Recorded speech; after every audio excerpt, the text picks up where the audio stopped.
Alors bonjour à tous, je suis bienvenue à tous et à toutes. Donc ce matin, nous sommes ravis de vous accueillir dans cette nouvelle session de webinaire qui sera dédiée au contrat de performance énergétique et à la valorisation des actifs immobiliers en massifiant les économies d'énergie. Donc je suis heureux de vous accueillir et tout simplement aussi d'introduire ce webinaire avec une- juste simplement pour prendre du recul et avoir une petite perspective avant de rentrer dans le détail de cette session.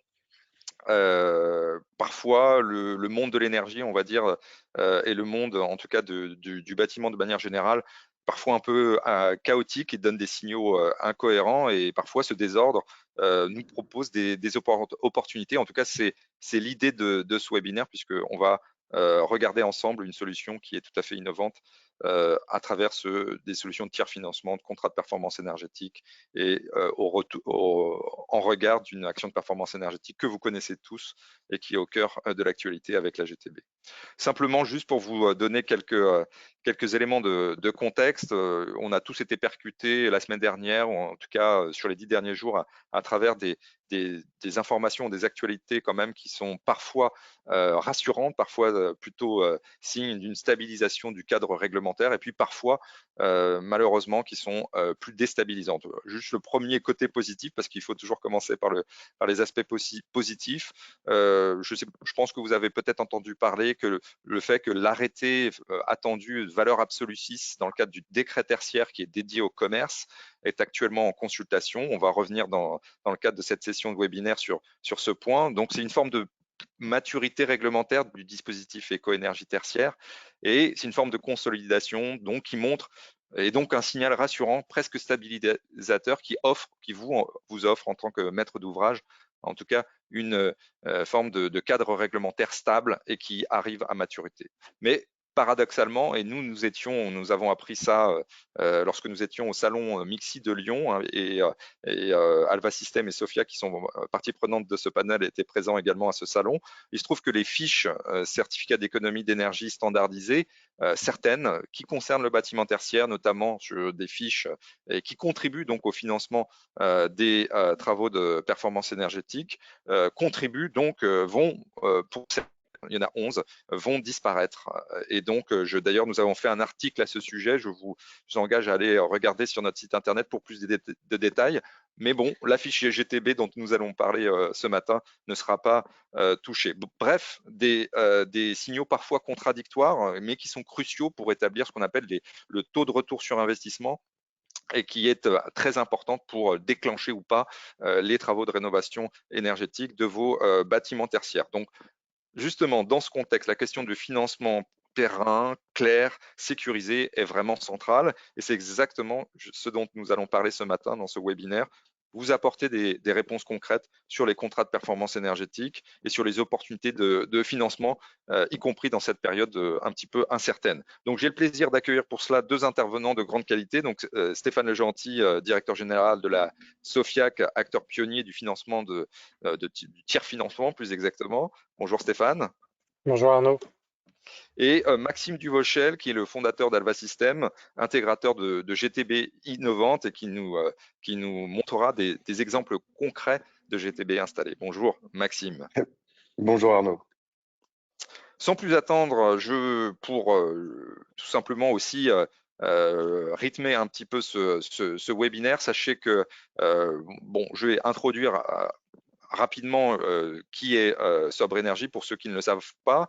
Mais avant de commencer, je vous propose un petit sondage avec deux petites questions très rapides qui vont nous permettre un petit peu d'évaluer, nous, en tant que membres de ce panel, sur la maturité de votre éventuelle réflexion, éventuelle recherche de financement, de tiers financement, et notamment au regard peut-être de certaines actions de performance énergétique que vous avez prévues notamment, par exemple, une solution de GTB ou d'autres choses. Voilà, donc la première question qui s'affiche normalement sur votre écran, c'est avez-vous déjà envisagé de recourir à un contrat de performance énergétique pour financer votre rénovation énergétique de manière générale? Alors, bien sûr, ça peut être une GTB, mais c'est pas forcément ça. Bref, des bouquets de travaux qui sont souvent identifiés, notamment dans des audits énergétiques. Voilà, je vous laisse quelques secondes encore pour répondre. Donc, effectivement, nous avons plutôt presque, bon, voilà, je pense qu'on arrive au terme. Voilà, on arrive au terme. Ça va s'afficher les résultats sur votre écran. Donc, presque une majorité sur, en tout cas, une solution envisagée. Voilà, et encore 37% qui n'ont pas du tout envisagé. C'est pour aussi ces personnes qui ont répondu non, qu'on va peut-être vous apporter en tout cas des informations sur ce véhicule. Deuxième question, en fait, sur la l'action de performance énergétique spécifique de la gestion technique du bâtiment. Est-ce qu'aujourd'hui, vous disposez d'un système de gestion technique du bâtiment? Les chiffres communs qui sont communiqués, notamment dans le rapport de la CRE de 2023, si je me rappelle bien, eh bien, démontraient, enfin, en tout cas, avançaient des chiffres très bas, moins de 10% des bâtiments tertiaires dotés d'un système de gestion technique du bâtiment. Alors, ça ne veut pas dire qu'elles étaient efficaces, mais en tout cas, ça faisait depuis une vingtaine d'années, en tout cas, très peu de systèmes en place. Je pense que depuis la mise en œuvre du décret Bax, il y a eu des efforts et peut-être qu'on peut imaginer déjà dépasser les 10%, peut-être flirter avec les 15 ou 20%, mais en tout cas, la démonstration est plutôt que le terrain est encore vierge et que les efforts sont encore devant nous. Voilà, peut-être juste une réponse. Effectivement, aujourd'hui, alors, donc vous êtes clairement au-dessus de la moyenne, puisque plus de 60% de notre audience dispose d'une gestion technique de bâtiment. Alors, le diable étant toujours dans les détails, est-ce qu'elle est de classe C, D, A ou B? Bah, écoutez, ce sera un point à déterminer pour être effectivement conforme. Sans plus attendre, je vous propose d'avancer sur notre session de webinaire. En tout cas, merci pour vos réponses à ce sondage et sachez effectivement que nous prendrons les 15 dernières minutes du webinaire à des questions-réponses. Et d'ores et déjà, si vous en avez, si vous avez quelque chose qui vous turlupine ou quelque chose vous avez des questions qui vous taraudent, n'hésitez pas en tout cas à mettre vos questions dans le chat qui se trouve normalement sur votre écran et qui est visible. Nous prendrons le temps de répondre à ces questions. Voilà. Sans plus attendre, effectivement, je vous resituer un peu qui est Sobre Énergie. Très rapidement, Sobre Énergie, c'est une filiale de la Poste Immobilier de la Banque des Territoires. Alors, nous faisons deux métiers. Alors, on a été créé en 2016. On a environ 150 clients. Nous sommes éditeurs d'une plateforme de gestion d'énergie des bâtiments tertiaires qui a pour spécificité d'aider à monitorer, à réduire la consommation d'énergie de tout simplement consommation d'énergie des bâtiments tertiaires de nos clients sur 18 000 bâtiments. Et en même temps, nous réalisons des prestations intellectuelles d'audit énergétique et plus en aval dans le cycle de vie du bâtiment à travers des prestations d'énergie management. Donc, nous sommes 50 passionnés de la transition énergétique, de la data, puisqu'on se base évidemment sur les données des compteurs, des sous-compteurs qui sont parfois posés chez nos clients. Voilà, donc 3 métiers, le monitoring énergétique et la mesure de la performance à travers la plateforme Datamark Neo, qui est une plateforme en plus qui dispose nouvellement encore d'une brique, en tout cas d'intelligence artificielle générative, qui permet d'aider nos clients aussi à avoir des conseils, qui aide aussi nos énergie managers à produire des analyses personnalisées, hyper personnalisées pour nos clients, des études énergétiques, audit énergétique, audit GTB, et enfin du management énergétique pour accompagner nos clients, notamment à travers en cycle de vie, notamment pour mettre des plans d'action, des plans de travaux, accompagner des contrats de performance énergétique, on le verra plus en détail. Voilà, nous réalisons environ 300 audits énergétiques, juste pour vous donner un ordre de grandeur, ce qui est quand même conséquent, en tout cas par an. Voilà. Sans plus attendre, je vais rentrer dans le détail. C'est le sujet de ce webinaire ce matin, c'est le contrat de performance énergétique. On l'a vu, on est plutôt dans un contexte incertain avec des éléments réglementaires, alors parfois qui se stabilisent et qui effectivement arrivent à maturité. Parfois aussi, on a des éléments d'ordre marché, des signaux de prix de l'énergie qui peuvent fluctuer, qui peuvent être volatiles. Et donc, le contrat de performance énergétique, finalement, permet d'apporter un cadre, en tout cas, qui stabilise et qui réduit l'incertitude. Quelques éléments par rapport au cadre réglementaire, vous le savez, notamment puisque j'en ai parlé effectivement en introduction, le décret tertiaire arrive à maturité. Nous sommes sur des objectifs, la prochaine échéance de 2030 à moins 40% pour l'ensemble des assujettis, c'est-à-dire des bâtiments tertiaires qui ont des surfaces de plus de 1000 m². Ça peut être aussi des entités fonctionnelles assujetties de moins de 1000 m², mais qui sont au sein d'un bâtiment de 1000 m² d'activité tertiaire. Et puis de l'autre côté, effectivement, le décret BACS, lui, si le décret tertiaire implique une obligation de résultat avec une trajectoire à atteindre, avec derrière une amende potentielle, un name and shame, vous le savez. De l'autre côté, l'autre pendant de cette même pièce, en tout cas dans le cadre réglementaire français, c'est la mise en œuvre de ce décret BACS qui implique l'équipement, en tout cas, d'un système de Building Automation Control System, c'est-à-dire en gros, alors la GTB y répond bien sûr, pour équiper les bâtiments et leur permettre de flexibiliser, d'effacer, de piloter le bâtiment de manière plus efficace. Et là, effectivement, tous les sites assujettis sont ceux qui initialement avaient une puissance nominale de 290 kW, puis a été étendue en 2023 à 70 kW, ce qui est quand même extrêmement, entre guillemets, démocratique et élargi, et qui donne quand même une base importante. Alors, juste pour que vous ayez en tête, j'ai utilisé le terme de flexibilité, ou on peut aussi utiliser le terme d'effacement. Il se trouve qu'il y a quand même un usage qui est amené à exploser pendant cette période 2025-2030, c'est forcément l'électrification des véhicules, qui est fortement encouragée. On a parlé tout à l'heure des certificats d'économie d'énergie. Les certificats d'économie d'énergie, notamment sur le tertiaire, le calorifugage par exemple, ou certains monogestes vont disparaître. Par contre, depuis janvier 2025, il y a la loi LOM qui implique la mise en œuvre de bandes de véhicules électriques. Les certificats d'économie d'énergie vont aider encore plus la mise en œuvre d'une électrification des flottes de véhicules qui sont sur des bâtiments tertiaires. Et donc, ces usages, notamment, vont accroître la demande en électricité et forcément des impacts positifs normalement en termes de décarbonation, puisque les véhicules thermiques, bien sûr, c'est du carbone. Voilà, donc, mais ce sera aussi des opportunités puisque ces batteries disposent ces véhicules électriques disposent de batteries et permettent potentiellement de fournir des services au grid, ou en tout cas de flexibiliser, de décaler les recharges. Donc tout ça nécessite notamment de l'automatisation, de l'intelligence, du pilotage, et c'est tout à fait en lien avec le décret BACS que je viens de citer tout à l'heure.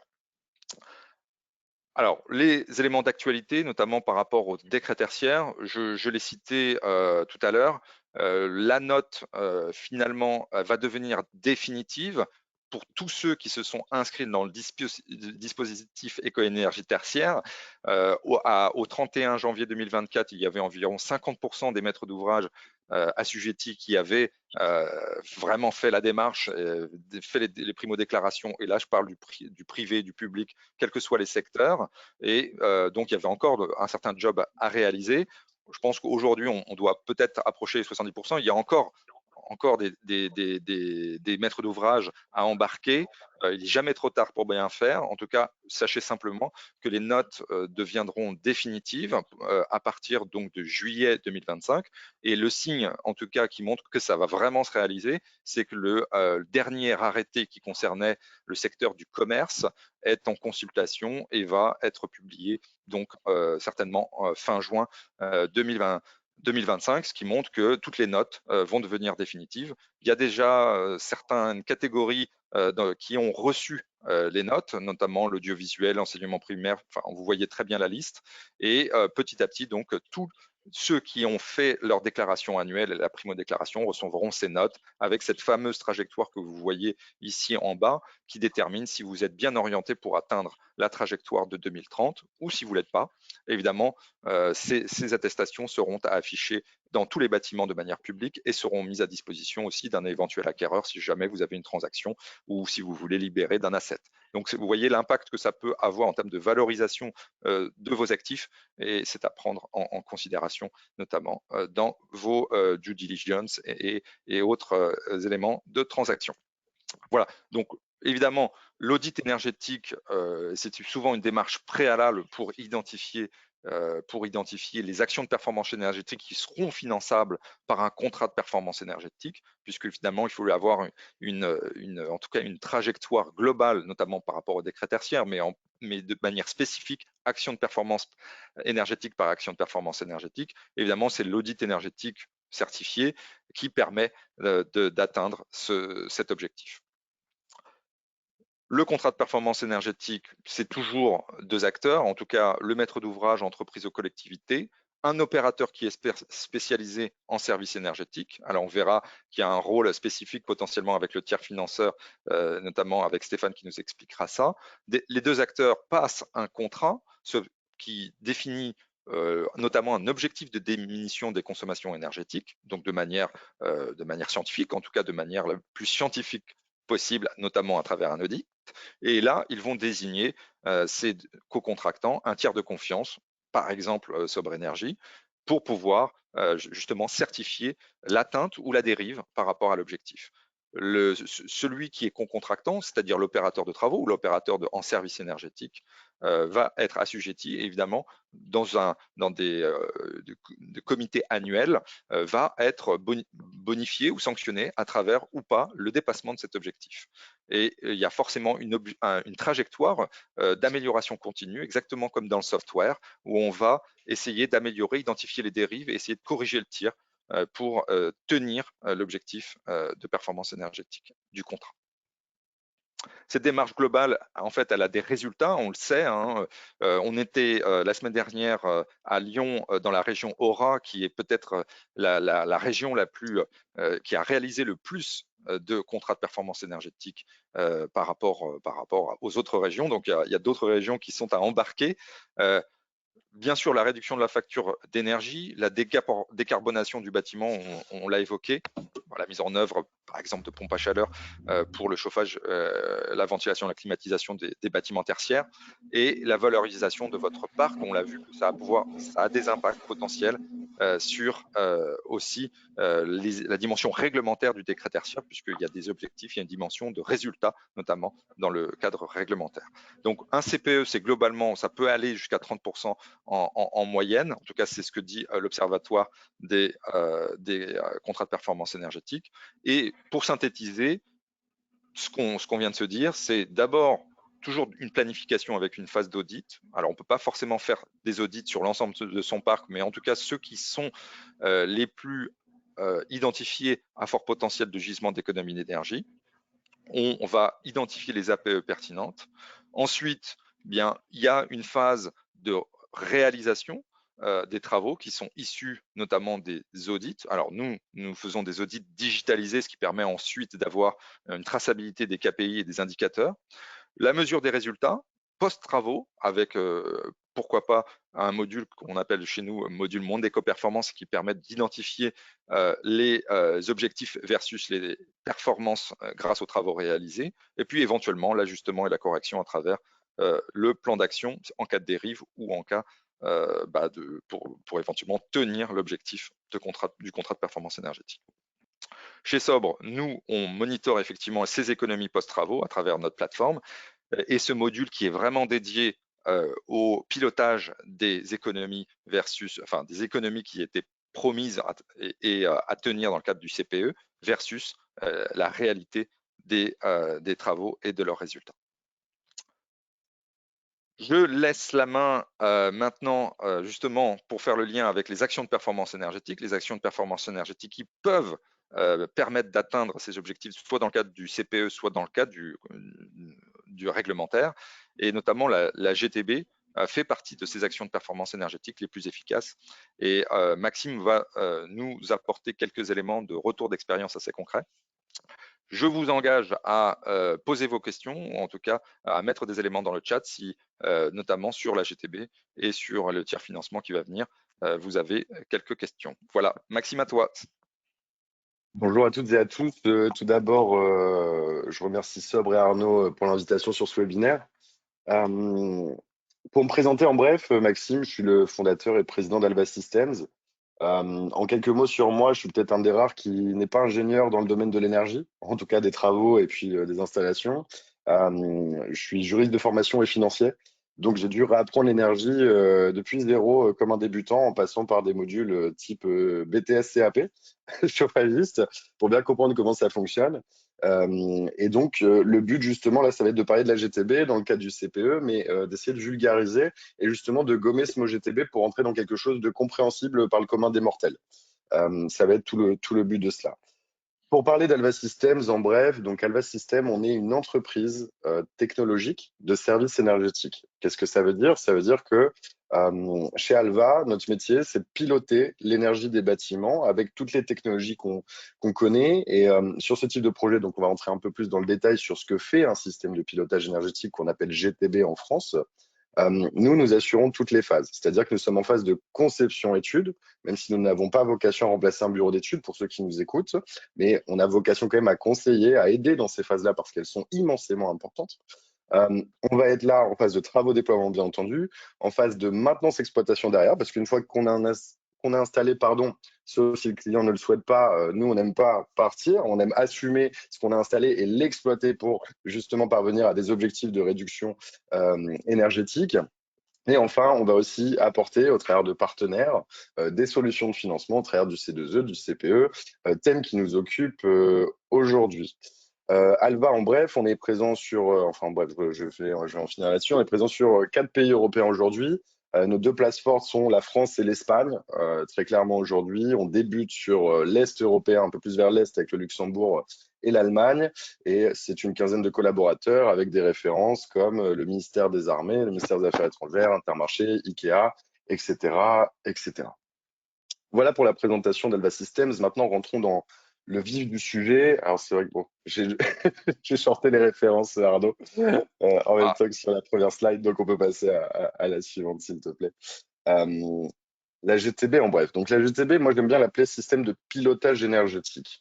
Pour résumer, on va connecter, si je vulgarise, on va connecter votre chauffage, votre climatisation, votre ventilation, vos éclairages à une intelligence qui va ensuite se traduire par un logiciel de supervision, donc un logiciel de pilotage. Autrement dit, eh bien, on va prendre, si vous avez une chaudière, on va mettre des automates, des capteurs pour reprendre le contrôle de cette chaudière et faire en sorte que cette chaudière consomme juste ce qu'il faut pour que vous ayez une certaine température à un endroit précis, à un moment précis.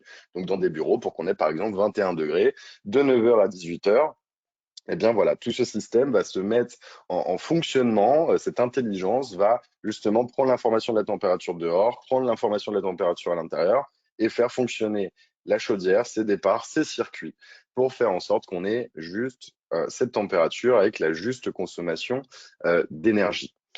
Ce système, Arnaud en a parlé, il existe depuis plus de 20 ans. Des GTB, c'est pas nouveau, des systèmes de pilotage énergétique. On n'est pas en train de parler d'une rupture technologique ou d'une innovation qui vient disrupter le marché.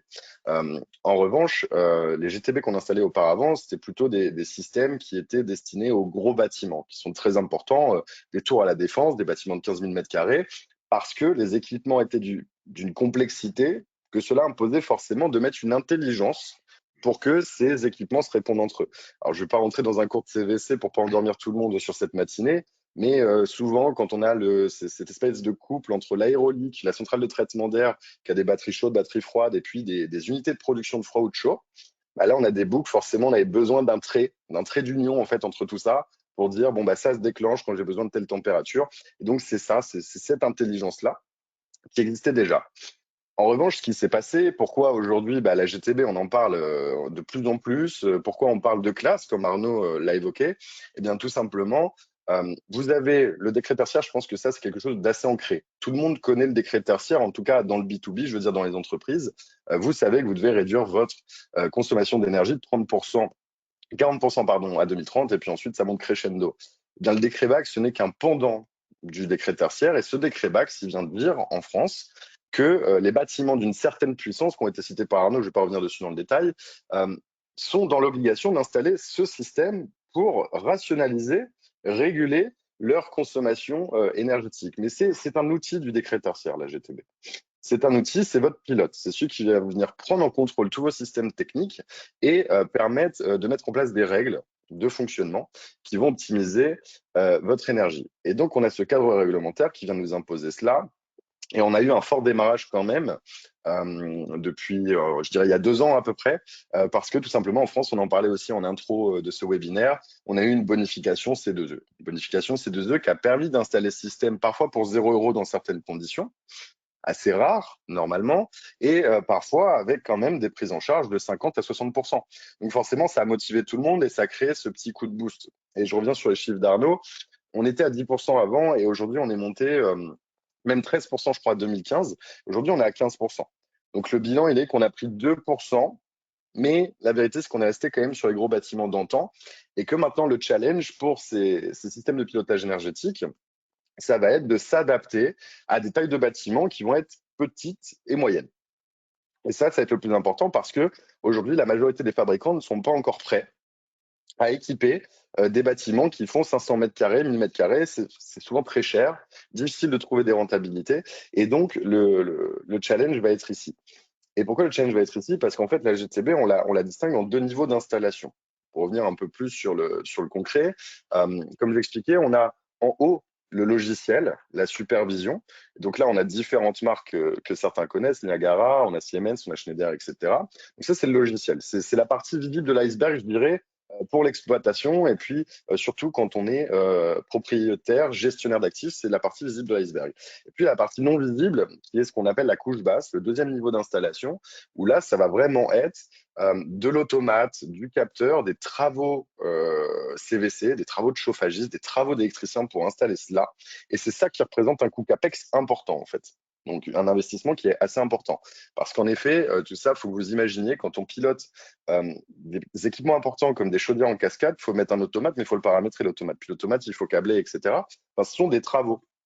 Et donc, quand on observe ça, on a 2 niveaux, on a 2 milieux. On a le milieu de l'informatique de l'IT, parce qu'aujourd'hui, on est en 2025 et que la GTB 2025 n'est plus celle de 2010, clairement.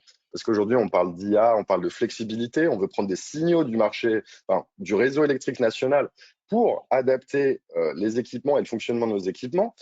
Donc, on commence à aller à des niveaux d'intelligence qui sont assez élevés, mais qui sont en lien avec le développement de nos technologies aujourd'hui, très clairement. Et puis, d'un autre côté, on a toujours ce milieu plus traditionnel de l'électricité, du chauffage, mais on a besoin de ces experts, qui sont les experts de l'énergie des travaux. Et donc, ça crée quand même un choc des cultures, tout ça, de réunir tout ça en un, mais c'est ce qui est en train de se passer. Et c'est vraiment le challenge de ce nouveau système, de la GTB et de son implémentation, cette convergence entre d'un côté ce qu'on appelle l'OT en anglais et l'IT, qui sont 2 mondes qui aujourd'hui ne se parlent pas traditionnellement. Et c'est tout l'intérêt, enfin je veux dire, c'est tout le challenge, c'est de réussir à conjuguer ces 2 mondes pour installer un système qui soit viable et utilisable par les exploitants.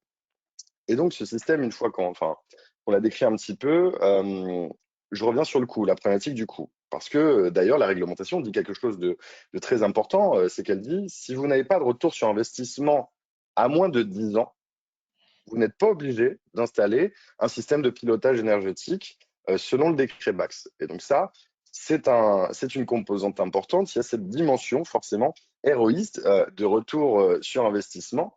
Et au-delà de ça, il y a cet investissement qui est important. Et donc, c'est là où je vais faire une transition en fait avec le CPE. C'est que déjà, le CPE va permettre de financer aussi ça, ces CAPEX-là. Alors, je ne détaille pas le principe du CPE, était détaillé au début, et puis Stéphane reviendra dessus vraiment en détail sur cette partie-là par la suite. Mais on va passer en OPEX aussi la GTB, donc c'est un moyen de lisser le coût et d'intégrer plus facilement ce type de système en même temps qu'on va changer sa chaudière pour une pompe à chaleur. Et au-delà de ça, quel est le rôle de la GTB dans le CPE? Parce que le CPE aide à installer la GTB sur la partie financière, d'un point de vue financier, mais dans l'autre sens, le CPE est adossé à une promesse d'économie d'énergie. Pour rencontrer cette promesse, il y a bien entendu des travaux de rénovation. J'enlève une chaudière qui a un rendement 0,8 pour être une pompe à chaleur qui va avoir un rendement de 3 à 4. Forcément, entre énergie primaire et énergie finale, j'ai un gain qui est substantiel, mais ça ne suffit pas. Lorsqu'on fait une promesse d'économie d'énergie sur une rénovation, on fait une promesse qui est liée certes au remplacement des équipements, mais aussi et surtout à l'utilisation. Si on vous promet 30% d'économie d'énergie, mais que vous nous mettez 25 degrés tout l'hiver, on va avoir du mal à rencontrer l'objectif qui a été précité. Et la GTB, c'est le pilote, en fait. Enfin, c'est votre volant. C'est votre volant. On a changé la voiture, on a changé la carrosserie, on a changé le moteur, on a changé le moteur thermique pour mettre une batterie, on a une voiture électrique, mais il faut qu'il y ait l'autopilote dessus. Sinon, si on ne corrige pas l'allure, on ne corrige pas le fonctionnement, on ne rencontrera pas cet objectif promis au début. Et on a des implications juridiques et financières sur cet objectif. Donc, il est très important d'avoir ce système pour rencontrer cette promesse d'économie d'énergie. Et enfin, pour parler de ce système, avant d'aller sur les cas d'usage, une autre dimension qu'on oublie aussi dans la GTB, généralement, c'est le plan de mesurage. Parce que c'est bien d'actionner, c'est bien de prendre en contrôle en fait tous les systèmes, mais il ne faut pas oublier qu'il faut mesurer. Et mesurer dans un bâtiment l'énergie, c'est un métier. C'est-à-dire que c'est pas juste, bah, je veux suivre l'électricité gaz. Non, on va falloir se poser des questions sur les circuits. Comment on va pouvoir compter? Parce que parfois, on peut pas compter tout ce qu'on veut, selon comment il fait le circuit hydraulique. Enfin, il y a des tas de cas qui font que ce n'est pas tout droit et qu'il faut se poser, faire une étude, un plan de comptage. Il y a même des normes autour de ça, hein. C'est assez exhaustif hein, comme démarche, mais c'est hyper important parce que la mesure, alors déjà, ça permet de valider le CPE, de le suivre hein, par rapport aux aspects juridiques et financiers de celui-ci, mais aussi et surtout, nous, on est confrontés avec nos clients à des problématiques ESG. Ils ont besoin de connaître leurs émissions de CO2 liées à l'énergie. Alors, c'est pas étranger à la CSRD, mais vous avez tout un enchevêtrement de fonds et de notations qui font que ça redescend. Et de plus en plus, on en a parlé avec les notes des actifs immobiliers, bah, une passoire thermique est un actif immobilier, pardonnez-moi l'expression, mais pourri. Et donc, on va négocier le prix et on va déprécier l'actif. Si on a un actif aujourd'hui immobilier qui n'est pas conforme aux réglementations, qui a une surconsommation et on est incapable de sortir la donnée, c'est-à-dire qu'on doit commencer tout depuis le début, et ben on a un actif qui aujourd'hui est déprécié. Et c'est tout l'enjeu des DPE, c'est tout l'enjeu d'Opérate, c'est de toucher à la valorisation des actifs. Et ça, les investisseurs dans le monde de l'immobilier l'ont bien compris depuis 1, 2 ans, ça commence vraiment à être pressant, on le ressent. Et donc, ce suivi, j'y reviens, mais quand on a un vrai suivi, un vrai plan de mesurage, on est capable aussi d'avoir un vrai suivi, un vrai rapport sur l'ESG, le carbone de vos bâtiments, et donc sur la valeur de l'actif et ce qui l'en ressort. Voilà pour le système GTB, tout ce qu'il est capable de faire. Je suis allé loin parce que pour moi, la GTB, c'est plus ce que c'était aujourd'hui. C'est plus un truc qu'on met dans un placard en bas, ça remonte, on peut faire de la stat, on peut faire de la data. Et donc, orienter aussi ses plans de travaux, ses comportements en fonction de cela. On va passer du coup au cas d'usage. On a 2 cas d'usage. Donc ça, sur des références d'Alva Systems. Alors, la première, c'est le magasin IKEA Place d'Italie, enfin, centre commercial Italie 2 que nous avons pu installer sur 4000 m² de magasin, où là, justement, ça a démontré en fait toute la puissance d'une GTB, où on a pu justement, on est sur un magasin qui est complètement électrifié. Donc l'important, justement, ça a été de faire toutes les règles entre chauffage, ventilation, climatisation, pour que selon l'occupation et les horaires du magasin, on puisse avoir la juste température dans chaque endroit du IKEA. Sachant qu'on avait des parties bureaux, des parties magasins, et il y avait 2 composantes qui étaient importantes. Alors certes, la température dans le magasin, parce que quand on va chez Ikea, on n'a pas envie d'étouffer l'été, surtout en ce moment, on a de belles températures. Et pareillement, l'hiver, on n'a pas envie d'avoir froid. Donc ça, c'est toute la régulation qu'on a mise en place qui permet de faire ça, mais là, tout à fait classique là-dessus. Mais il y avait aussi une composante importante qui était celle du CO2 et du renouvellement de l'air. On est dans un magasin. Il faut savoir que l'air, c'est un sujet, le renouvellement d'air, la qualité de l'air, c'est un sujet qui est de plus en plus important, qui, moi, m'intéresse de plus en plus parce qu'on ne se rend pas compte de toutes les particules fines qu'on a dans l'air qui sont des cochonneries, comme le formaldéhyde ou ce genre de choses. Et donc, de plus en plus dans nos pilotages, on fait en sorte d'avoir une remontée sur le CO2, sur le formaldéhyde éventuellement, sur ce type de particules fines, pour accélérer, augmenter le débit en fait, de renouvellement d'air pardon, des centrales. Et c'est d'autant plus important que aujourd'hui, déjà en France, on impose une mesure de la qualité de l'air sur les établissements recevant du public mineur. Et à partir de 2026, c'est écrit dans la directive européenne sur la performance énergétique des bâtiments, la même qui a imposé le décret tertiaire, le décret VAX et toutes les réglementations qu'on connaît. À partir de 2026, ce sera toutes les entreprises, tous les ERP, tous les établissements recevant du public qui seront dans l'obligation de contrôler la qualité de l'air. Et donc, nous, on en profite déjà avec les systèmes GTB pour le faire, déjà partout en principe, mais notamment sur les établissements recevant du public comme les magasins, et notamment le magasin d'IKEA. IKEA, dont nous avons l'exploitation aujourd'hui sur la partie GTB. Ensuite, je vais parler du deuxième cas d'usage que nous avons réalisé avec nos amis de chez Sobre Énergie, puisque là, c'est plus de la conception et pas du déploiement de travaux, où ensemble, nous avons travaillé sur la conception d'un système de pilotage énergétique conforme au décret BAX pour l'École nationale des ponts et chaussées. Et Sobre a pu apporter toute son expertise sur les aspects thermiques, l'audit général, en fait, qui n'est pas notre métier. Nous, on est juste venu en spécialité pour aider sur la partie vraiment GTB, conformité réglementaire, etc. Et c'était 15 000 plus de 15 000 mètres carrés quand même de bâtiments avec de belles problématiques. Par exemple, on a dû se poser la question de comment réguler le froid quand on a un bâtiment totalement vitré. C'est ça la problématique de beaucoup de bâtiments de la fin des années 90, début des années 2000. On aimait beaucoup les vitres pour des effets de style et puis pour des, Ah, pour, à côté, c'est la transparence, monsieur. c'est la transparence, c'est ça. Ça rassure. Il y a eu la mode des vitres pendant toute une période et puis l'énergie coûtait pas cher. Enfin voilà, on réagit en fonction de nos priorités et puis de nos problématiques. Et donc on est vitré et donc bon bah effet loop 200%.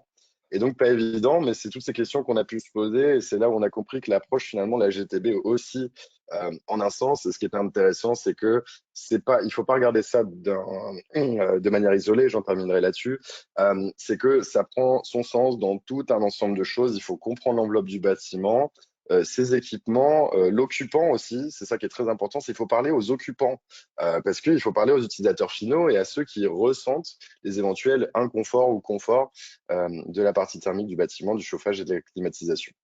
Ce qui Et n'était donc pas voilà, forcément dans la culture des acteurs de la GTB, c'était beaucoup, je m'en occupe, vous inquiétez pas. Mais oui voilà, une et appréciation personnelle. bah, ça voilà, moi j'ai pas le recul là-dessus, mais nous on commence, on prend du coup le truc à l'envers, mais ce que j'appelle à l'endroit du coup, c'est-à-dire qu'on pose des questions. Est-ce que ça chauffe bien? Est-ce que ça refroidit bien? Enfin, des questions de bêtes, mais on prend le besoin et c'est le plus important puisque l'idée c'est que les gens vivent avec ce système pendant 10, 15 ans et que ça marche, que ça chauffe en hiver et que ça refroidisse en été. Déjà, ce sera une bonne chose et une belle avancée. Merci beaucoup Maxime. Donc on a bien vu les aspects. Merci d'être rentré dans le détail sur ces références et sur le rôle du système de GTB de manière générale. On sait bien maintenant, on a bien compris à quoi ça servait. Euh, Maintenant, on va savoir comment on peut essayer de le financer. Alors surtout si c'est dans le cadre d'un CPE. On a vu qu'il y a pas mal quand même de sujets sur la soutenabilité, enfin en tout cas la pérennité de certaines sources de financement comme les C2E notamment. Même si la C2E sur le GTB n'est pas remise en cause, et ça c'est quelque chose qui est un engagement apparemment tenu. Maintenant, dans ce cadre-là, on recherche, les maîtres d'ouvrage recherchent notamment des financements un peu innovants, en tout cas nouveaux, là pour le coup Stéphane, tu vas pouvoir nous éclairer. Merci Arnaud. Merci Arnaud, merci Sobre pour l'invitation à ce webinaire. Et donc, oui, je vais vous présenter un petit peu ce qu'on fait nous, Sofiac. Donc, on est ce qu'on appelle généralement un tiers investisseur. Mais plus généralement, on est là pour aider les entreprises à financer des projets qu'aujourd'hui, elles ont du mal à financer elles-mêmes. Souvent, on va voir dans les entreprises que on parlait de temps de retour tout à l'heure, TRI, effectivement, c'est souvent, j'irais même quasi systématiquement, une métrique qui est sous la loupe dans les entreprises et qui régit l'investissement ou le non-investissement. Et souvent dans les entreprises, on va avoir les entreprises disent, nous on investit sur les projets à TRI qui ont 1 an, 2 ans, 3 ans maximum. Au-delà, on ne fait pas. Et là se posent des problématiques parce qu'on se retrouve avec des projets qui sont rentables, mais que les entreprises stratégiquement ne veulent pas financer. Et donc c'est là où nous, Sofiac, on peut intervenir. Donc Sofiac, on est une solution d'investissement. On est aujourd'hui capitalisé à hauteur de 210 millions d'euros et on est dédié au financement de projets d'économie d'énergie et de décarbonation. Alors, je cite en profondeur parce que justement, on va sur des TRI qui peuvent aller jusqu'à 8 ans, 9 ans, quelquefois 10 ans, qu'on va les financer sur des durées qui vont aller jusqu'à 15 ans.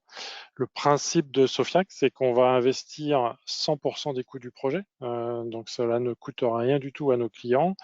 Alors en général, on dit à partir d'1 million d'euros, mais c'est un montant par client. Donc en fait, on peut se retrouver avec plusieurs projets, on peut se retrouver avec du multisite, on peut se retrouver avec des bouquets de travaux. On ne demande aucune garantie aux clients. Et ce qui est aussi intéressant, c'est qu'on se rembourse uniquement sur une partie des économies qui seront réalisées dans le cadre du projet. Donc s'il n'y a pas d'économie, le client n'a pas à rembourser. Et donc, vous comprenez qu'on va aller s'appuyer sur des contrats de performance énergétique qui permettent de garantir le résultat. Au niveau de nos partenaires, donc on est aujourd'hui financé par l'ADEME au travers de sa filiale ADEME Investissement, Mirova qui est une filiale du groupe Natixis, et aussi un certain nombre de banques dont la BNP, la Banque Postale et Mitsubishi Bank. Si on peut passer à la slide d'après. Donc au niveau de notre approche et au niveau du fonctionnement, donc on a parlé des CPE tout à l'heure, contrat de performance énergétique. Donc effectivement, c'est le modèle, je dirais, à la base de Sofiac. Donc Sofiac est un organisme qui finance et qui organise la réalisation du projet pour ses clients. C'est pas Sofiac qui réalise les travaux. Sofiac va s'appuyer sur une entreprise de services énergétiques qui, elle, va réaliser les travaux et va s'engager sur les économies d'énergie au travers d'un CPE avec garantie des économies. Et donc, Sofiac va payer 100% des travaux en question.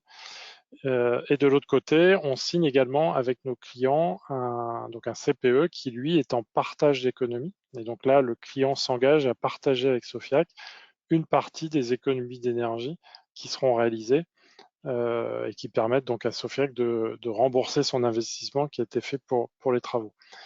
Particularité de Sofiac, c'est qu'on transfère la propriété des actifs.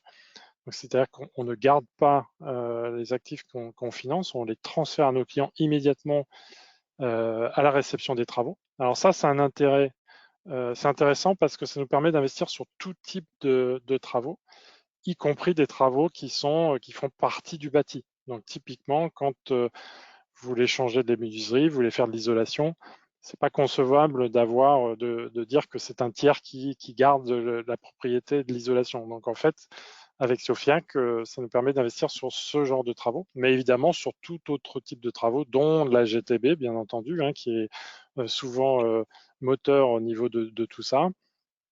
Et autre particularité aussi, c'est qu'on utilise donc un tiers de confiance, une tierce partie indépendante, qui est là pour certifier les économies d'énergie. Donc le but étant d'assurer à nos clients que l'économie est bien réelle. Et comme nos clients nous payent en fonction de l'économie, ce tiers permet de valider les économies qui sont complètement réalisées. Aujourd'hui, on travaille avec Afnor Énergie, mais on pourrait travailler avec toute autre entreprise qui pourrait certifier ces économies. Alors, on en a parlé tout à l'heure. Mesurer les économies d'énergie, ça peut être relativement complexe, hein. Il y a des protocoles qui existent. On parle de l'IPMVP, un protocole international de mesure et de vérification de la performance. Voilà, et ce sont des spécialistes dans ces protocoles qui vont nous aider à valider les économies qui ont été réalisées. On peut peut-être passer à la suivante. Donc, Sofiac ne fait pas que financer, on accompagne aussi nos clients. Le but étant de permettre aux clients de réaliser son projet. Donc, on a des clients qui vont être complètement partis au projet, qui ont toutes les expertises, toutes les compétences, qui ont le temps, et c'est très bien. Donc, on va intervenir en financement du projet, en gestion du projet, mais on a aussi des clients qui n'ont pas forcément le temps, qui n'ont pas forcément les compétences, l'expertise, et qui vont nous demander de les aider et de les accompagner de A à Z. Et donc, dans ce cadre-là, on va être, si vous voulez, un guichet unique. On est capable de prendre le projet complètement de A à Z en faisant tout un accompagnement. Vous voyez à l'écran quelques exemples d'accompagnement qu'on peut faire, hein. Ça passe par les audits préliminaires, les démarches pour obtenir des subventions, l'accompagnement pour être ISO 50001. Alors encore une fois, c'est pas forcément Sofiac qui va faire ça, mais on va s'accompagner de tout un ensemble de partenaires qui vont pouvoir réaliser toutes ces prestations. Et le coût de ces prestations pourrait être intégré au coût du projet et donc remboursé également par les économies qui seront réalisées dans la durée du projet. Donc le but étant que le projet ne coûte rien au client en termes de CAPEX initial. Alors, par la suite, on a quelques exemples. Voilà, j'ai pris deux exemples de projets. Donc, on a un collège privé ici de 47 000 m², donc assez grand, sur lequel on a un contrat de 15 ans, dans lequel Sofiac a investi 2 millions d'euros. Il y a tout un bouquet de travaux autour d'éclairage, remplacement d'éclairage, de la récupération de chaleur et de l'optimisation des systèmes de chauffage, l'optimisation des centrales de traitement d'air et puis du recommissioning sur l'ensemble des éléments qui avaient été installés. C'est pas mentionné ici, mais il y a eu un gros travail aussi sur la GTB. Et donc ça a permis de générer des économies annuelles de 175 000 euros pour le client et donc de réduire ses consommations d'énergie, mais également ses émissions de gaz à effet de serre. Autre exemple, si tu passes à la suivante. Donc là, on est sur un centre de biotech. Donc on a travaillé sur le bâtiment en lui-même, avec pareil un bouquet de travaux, avec remplacement de chaudière gaz par chaudière électrique, tout un système de contrôle autour de la ventilation des laboratoires et puis des optimisations diverses et variées sur le chauffage et les systèmes de refroidissement, la GTB, et puis également il y avait des systèmes de pompage qui ont été optimisés. Donc on est là sur un contrat de 12 ans. Sofiac a investi 2,3 millions d'euros, qui génère en fait 150 000 euros d'économie annuelle. Et vous voyez les résultats en termes de réduction de gaz à effet de serre. Et au niveau du gaz naturel, on a baissé les consommations de 79%. Donc c'est quand même énormément, compte tenu que le client avait vraiment un objectif de réduire la part fossile au maximum. Voilà, donc Sofiac a permis de réaliser ce projet qui avait un temps de retour relativement long, et donc qui a permis au client de réaliser son projet. Je pense que c'est tout. Voilà. Merci. Merci beaucoup Stéphane. En tout cas, on voit que parfois il peut y avoir des objectifs effectivement liés à l'énergie pure et puis parfois des objectifs de décarbonation additionnels. On parlait de certaines foncières qui peuvent avoir des critères ESG qui sont particulièrement importants pour elles. Donc là, effectivement, il peut y avoir, enfin chaque réalité du client est à analyser spécifiquement en même temps que la réalité du bâtiment qui est à rénover. Je vous encourage en tout cas là, nous arrivons maintenant à la phase des questions, donc je vous encourage à poser vos questions dans le chat. Déjà quelques questions sont apparues pendant le déroulé des présentations. Parfois des éléments très précis en tout cas sont remontés, donc je vous encourage effectivement à en ajouter. Voilà, donc quelques questions. Un contrat de performance énergétique est-il pertinent financièrement lorsque l'on dispose déjà d'un économe de flux?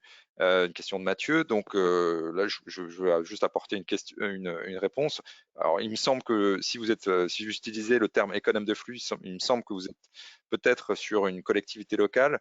Donc la démarche de contrat de performance énergétique, elle est tout à fait aussi existante et a été réactualisée, notamment avec, vous savez, les marchés globaux de performance à paiement différé, qui a été mise en œuvre finalement par la loi de 2023. D'avril 2023. Donc là, il y a véritablement tout son sens à basculer aussi en contrat de performance énergétique dans un cadre collectivité locale, même si les contrats de performance existaient avant cette loi, mais qu'il a remis sur le devant de la scène. Donc un économe de flux peut intervenir éventuellement dans le cadre d'un dispositif incluant un contrat de performance énergétique ou un marché global de performance, du moment que il y a une clause de performance. D'ailleurs, la clause de performance permet de déroger dans un contexte de l'acheteur public à la logique, en fait, vous savez, d'allotissement, de marché de travaux, où finalement il n'y a jamais de dimension de performance. Pour le coup, les marchés globaux de performance, s'il y a une clause de performance, permettent d'avoir une logique finalement de conception puis d'exploitation avec une entreprise de travaux qui s'engage sur les résultats. Et on peut imaginer que là on parlait d'un certificateur, un tiers certificateur comme Sobre ou comme Afnor ou comme d'autres. Eh bien cet économe de flux, s'il est suffisamment expérimenté, s'il dispose des outils, s'il dispose d'une plateforme, s'il dispose bref des données, eh bien il pourrait tout à fait jouer ce rôle. En tout cas, c'est ma réponse. Une deuxième question, alors là, plus à destination de toi, Maxime. Quelle différence entre la GTC et la GTB?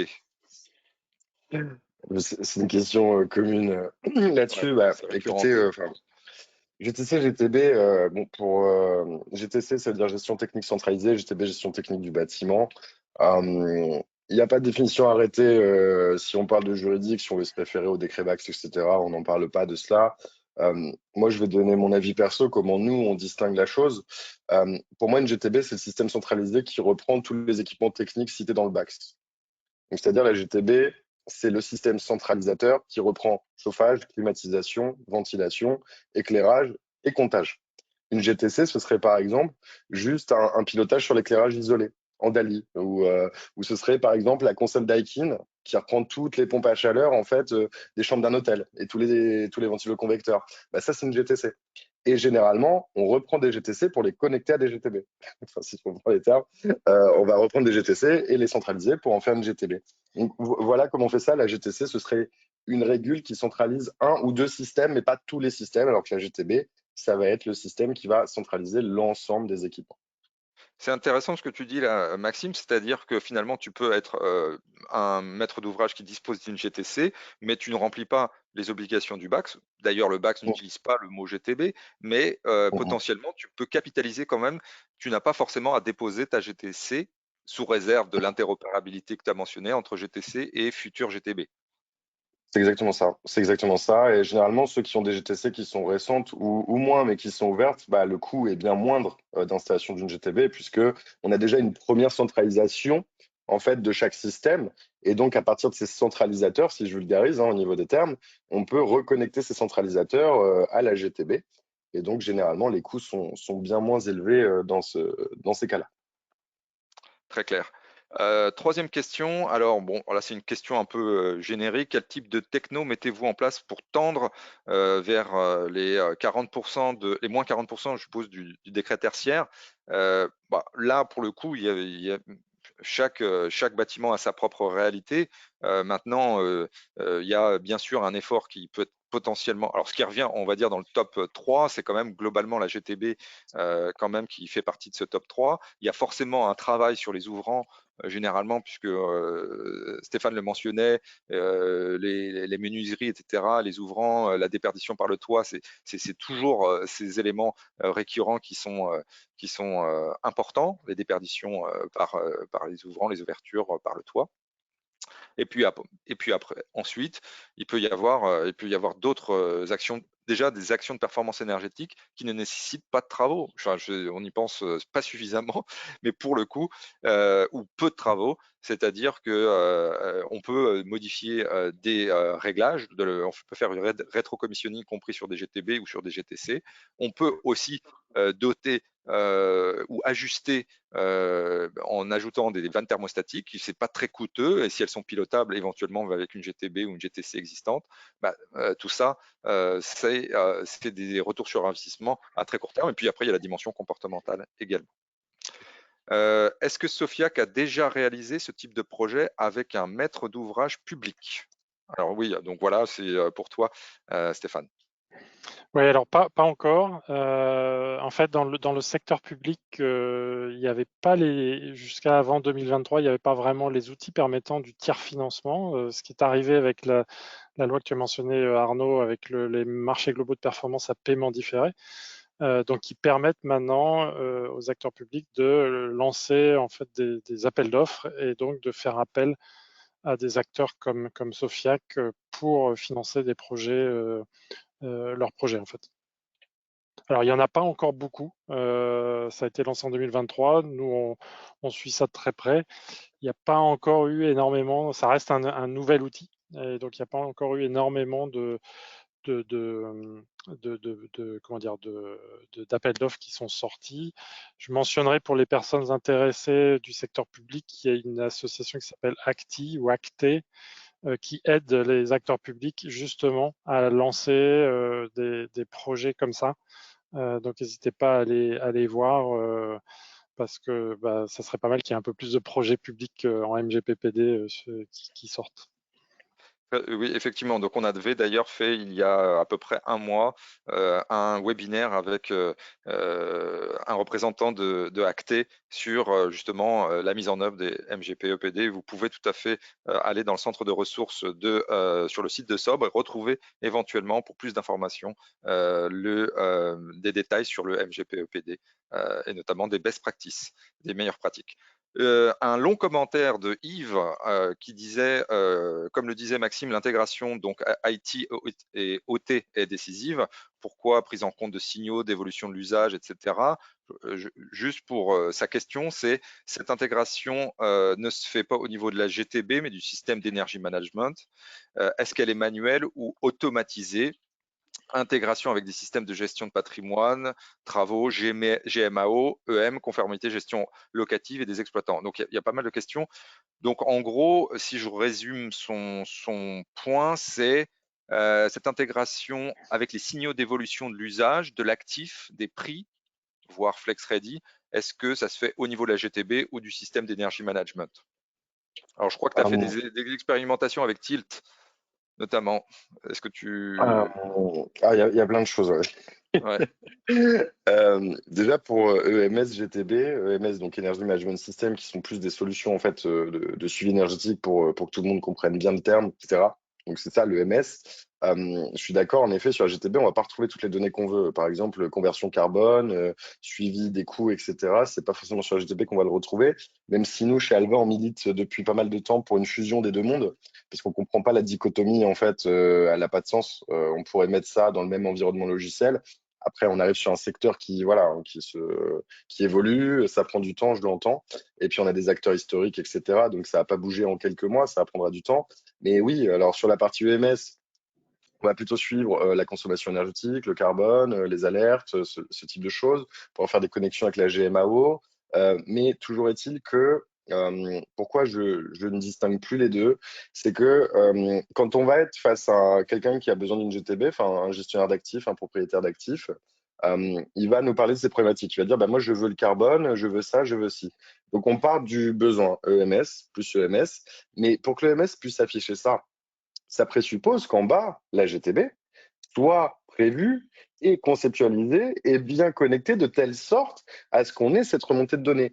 Donc pour moi, en fait, qu'on ait cette dichotomie, ça fait qu'on a des acteurs qui font de l'analytique, mais qui ne comprennent pas en bas, et puis on a des acteurs en bas qui ne comprennent pas l'analytique au-dessus. Et donc j'installe ce que je veux là, et moi j'ai mes dashboards qui sont déjà préfaits, et donc après, bah, quand ça se rejoint, généralement le cas client, il n'est pas réalisé. Et donc c'est pour ça que pour moi, c'est qu'un ensemble, c'est qu'un tunnel, tout ça. Et oui, aujourd'hui, il y a EMS, il y a GTB, mais les deux ont besoin l'un de l'autre pour se nourrir et apporter la réponse aux besoins clients. Et pour finir sur la flexibilité, bah ça rentre dans la GTB. Voilà, par exemple, entre la GTB et l'EMS, si on les joint, bah, ça rentre plus sur la couche GTB parce que il faut envoyer des actions commandes, en fait, tout simplement aux équipements, puisque la flexibilité consiste à décaler ses consommations d'énergie dans le temps. C'est-à-dire, je résume vulgairement, enfin, je vulgarise, pardon.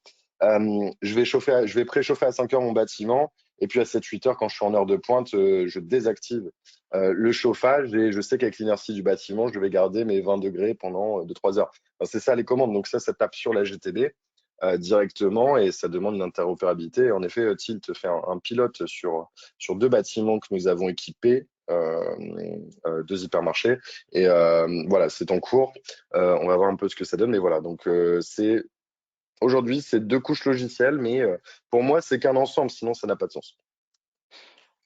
Merci Maxime. J'apporte juste une petite, effectivement Sobre a un EMS aussi également, et bien sûr on s'interopère avec certaines GTB ouvertes et qui sont en capacité, bien sûr, après en tant que bureau d'études et avec nos energy managers, évidemment la valeur ajoutée, c'est évidemment d'avoir des points de collecte qui soient effectivement bien calibrés et qui soient bien étiquetés et que la donnée soit de bonne qualité pour pouvoir restituer bien sûr les bons indicateurs. Et ça se fait généralement en bonne intelligence avec l'intégrateur GTB qui a installé, ou en tout cas avec celui qui a la connaissance si l'intégrateur GTB n'est plus en place. Voilà. Une question pour toi Stéphane. Quelle est la répartition moyenne des économies d'énergie entre Sofiac et le maître d'ouvrage? Alors en fait, ça va dépendre des projets, puisque chaque fois, à chaque projet, on va s'adapter en fonction techniquement de ce qu'on arrive à faire, de la durée du contrat. Enfin, il y a un certain nombre de paramètres qu'on fixe ensemble avec le maître d'ouvrage. Mais je dirais, on est quand même dans un ratio qui est de l'ordre de 80% Sofiac, 20% pour le maître d'ouvrage. C'est 80-20, 90-10. Encore une fois, ça dépend. On a des clients qui nous disent prenez 100% des économies parce qu'en fait, on veut un contrat plus court. Ou au contraire, on est short en trésorerie, on voudrait plus de trésorerie, quitte à faire un contrat plus long. Voilà, donc on s'adapte à chaque fois, bon, sachant quand même que le but étant de laisser une partie des économies au client pour qu'il soit en trésorerie positive dès le début. Hein. Il a investi 0 € et il va gagner de l'argent. Voilà, mais on s'adapte au cas par cas. Ok, très bien. Alors juste une petite, alors pour toi Maxime, là, en sachant qu'il ne nous reste plus beaucoup de temps, je suis désolé, on va peut-être pas pouvoir répondre à toutes les questions, mais alors pour un actif assujetti BAX, quel est le coût moyen de création installation, un ratio mètre carré du GTB hors financement / aide? Et ça c'est la première question. Et une deuxième question, que penser des GTB dites light? Hmm. Je te laisse répondre, après j'aurais Toi, une moi réponse aussi. aussi. Vas-y. Ok. Le coût moyen mètre carré, je l'avais déjà calculé, sans parler de spécialité ou de cas. En Mm. gros, une GTB, c'est entre 20 et 40 euros du mètre carré. Voilà. En moyenne. C'est une moyenne, donc une moyenne, il y a toujours un écart type, il est plus ou moins important. Bon, voilà, il y en a qui vont dire, bah, moi j'ai eu de vis, puis il y en a qui vont dire, moi c'était 60, mais globalement, c'est 20 à 40 euros du mètre carré installé, posé, etc. Ensuite, que penser des GTB dites light? En fait, comment dire, un bon intégrateur GTB, c'est s'adapter à tous les bâtiments. Et une GTB light présuppose, donc dans le terme light, que c'est une GTB qui est moins lourde que les GTB qu'on connaît aujourd'hui. Mais si elle est moins lourde, c'est parce que bah, les équipements sont moins lourds, en fait. Enfin, le bâtiment est plus petit, les équipements sont moins lourds, donc la GTB est moins lourde. Bon, c'est juste du bon sens, c'est du market, hein, c'est un terme plutôt marketing, GTB dit light, mais sachez qu'un intégrateur peut, normalement, un bon intégrateur, c'est s'adapter au bâtiment, aussi bien des gros que des petits, et donc peut vous faire ce que certains marketeurs vont appeler une GTB Lite. Par contre, ne prenez pas des gens qui arrivent avec ce vocable parce que eux sont limitatifs en revanche. C'est comme si je vous disais, moi je suis électricien, mais je fais que des installs light. Je prends les disjoncteurs light et puis je prends les lumières light. Enfin, bon bah voilà, non. Électricien, il y en a qui sont spécialisés pour certains types de travaux, mais il n'y a pas d'électricien light, d'électricien middleweight et d'électricien heavy en fait. Donc c'est plus du market et la vérité c'est qu'un intégrateur sait choisir la panoplie de matériel pour faire un système qui peut être qualifié de light plus léger, comme plus lourd, comme moyen. Donc pour moi c'est un non-sujet. Merci Maxime pour ta franchise. Moi, j'apporte juste une petite nuance sur les GTB Lite. En fait, derrière la promesse de la GTB Lite, il y a le fait de fonctionner avec un protocole radio et avec évidemment une dimension donc de câblage qui est Mm. moindre et qui permet de réduire les investissements, les CAPEX. C'est ça le terme Lite aussi qui est sous-entendu. Après, sur la dimension fonctionnelle, il faut comparer ce qui est comparable. Et là, les appréciations, on peut dire que les appréciations en termes de fonctionnel sur des bâtiments particulièrement petits ou du moyen tertiaire qui sont entre 500 mètres carrés et peut-être 2 000 à 3 000 mètres carrés, ça peut être une solution adaptée à voir en fonction des usages et de la CVC qui est en place. Voilà ma réponse. Je voulais simplement vous dire, en tout cas on est arrivé, et je remercie beaucoup Stéphane et Maxime de leur disponibilité dans ce panel. On aura l'occasion de reprendre ces sujets qui sont passionnants. Vous avez en tout cas, sachez, un guide qui s'affiche sur votre écran pour notamment accéder, et nos amis de la Sofiac font partie de ce guide ultime pour financer la rénovation énergétique de vos bâtiments. Il n'y a pas que la Sofiac, il y a d'autres acteurs, y compris pour le secteur public, puisqu'il y a une version publique qui est disponible avec notamment la Caisse des dépôts et son mécanisme d'intracting qui est fortement inspiré de la dimension de financement avec un objectif de performance énergétique. Voici les coordonnées, en tout cas, de l'ensemble des membres du panel. N'hésitez pas à les contacter si vous avez des questions supplémentaires, en tout cas des projets éventuellement à leur partager. Je vous engage, en tout cas, puisqu'il y a énormément d'actualités sur la dimension énergétique réglementaire et notamment dans les prochaines semaines, je vous engage en tout cas à nous suivre sur LinkedIn. Nous faisons des webinaires tous les mois, de 1 à 2 webinaires sur l'ensemble de ces sujets, et nous avons la chance d'avoir des experts comme Maxime, Stéphane, et dans une certaine mesure aussi d'autres acteurs qui viendront aussi renforcer ces webinaires pour vous apporter en tout cas des solutions et des actions concrètes pour vous aider dans votre rénovation énergétique des bâtiments tertiaires. Voilà, je vous souhaite une très bonne journée et je vous remercie pour votre participation. Au revoir. Merci.